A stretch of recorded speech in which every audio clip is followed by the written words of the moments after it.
everyone! My name is Brennan, design team member for Stamp Anything, and welcome to the Stamp Anything YouTube channel. Today, I'm showing you a couple of different ways to use your Stamp Anything stencils, and also talking a little bit about Stencil Club, which is an amazing way to get a bunch of stencils for not a lot of money. So let's get into this video so you can see these amazing techniques. I just love stencils because they're so versatile and so much fun to play with. So for this first technique, I'm going to use the retro half circle stencil, which I believe has since retired. A lot of the stencils in this video are going to have retired or have been a part of Stencil Club, where you get 3 stencils a month for, I believe it's $10 or $11. But once the month's up, you can't get them again. Or if you're not subscribed to the club, you can't get them. So first, we're going to this is going to be a 3-fer technique, not even a 2-fer, a 3-fer. So we're going to ink up our stencil, but you can totally put another card front underneath the stencil while you're inking it up, like I am, to get a whole nother inked background. So you can see the circles getting done there. And you wouldn't normally have to position it again, but I am, since I'm doing a 3-fer. If you want to just do a 2-fer, it really wouldn't matter what happens if it just shifts or not. But we're focusing on inking up the stencil. That's the main priority here.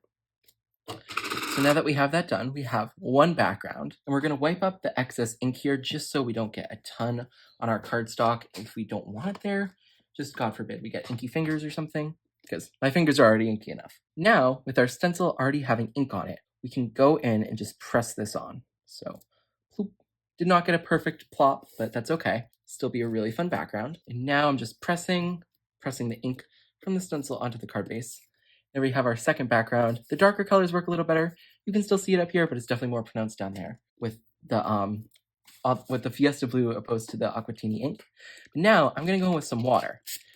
And now with the water and the ink, we can do another background. So I'm just going to lift this up and also wipe down my craft mat really quickly. I don't want to overload my cardstock with water because it's not a watercolor cardstock. It's just Hammermill. I'm going to press this down once more. We're going to get another beautiful card front. And lift and reveal. And this one came out a little better with that light color because of the water. But this was a 3-fer technique, and we have 3 card fronts within 2 minutes. 2 minutes it just took to make 3 card fronts. So that's one option for stencils. Now we're going to do some tone-on-tone ink blending with a stencil. So I have the On the Grid stencil here, which I believe is also retired, so I apologize about that. I'm going to place this down onto my cardstock. And you could actually do this 2 ways. Ink blend a background and then stencil over, or you could stencil first, and then you could do your background. I'm choosing to do the latter here today. So I have my Aquatini ink out again. And my hands are just going to get progressively inkier and inkier as this video goes on. But I'm just going to ink blend through the stencil, covering all the panel I can with the stencil. Because obviously I can't do the whole panel because the stencil's there. Duh. But you don't have to do this that well because we're going to go back in and ink blend a little more. You do want to make sure, though, you get a nice and dark coating because we're going to cover up the white area that's remaining with the same ink. So if you don't get it super dark, that effect's not going to be the same. So we're going to peel and reveal a beautiful background. And now we can remove this tape.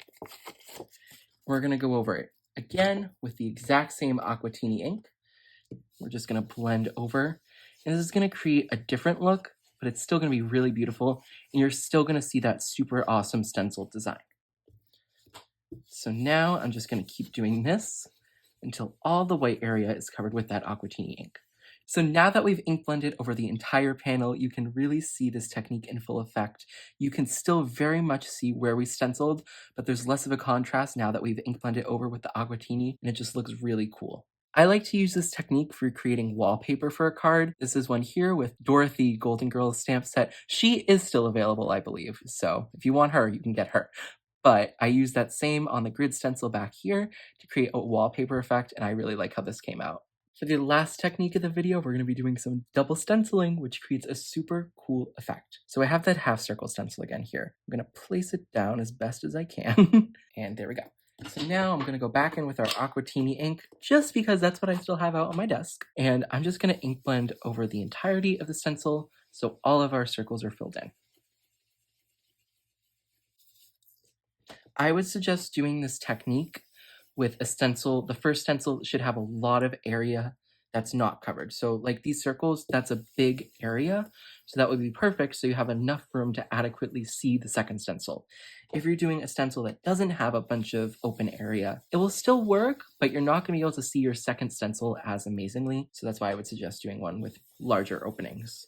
So now that we've completely covered the open space with some ink, we can go in with our second stencil. So this is the trellis stencil, which was a part of Stencil Club a few months back, and I double checked. It's $10 a month to get at least 3 stencils a month. I'm saying at least 3 because sometimes there's layering stencils where you get more than 3 stencils. So it would be 1 layering set and then 2 separate stencils. So now I'm just layering this trellis stencil over the other stencil. So now you can see we're going to stencil back over with that same aquatini ink. We're going to fill in some areas and it's going to look so cool. So now we're just going to go over this entire stencil once more with our ink and then we'll be done. Now that I've gone through with the second stencil and everything is completely covered, we can peel to reveal. This is going to look so cool. So that's our first stencil.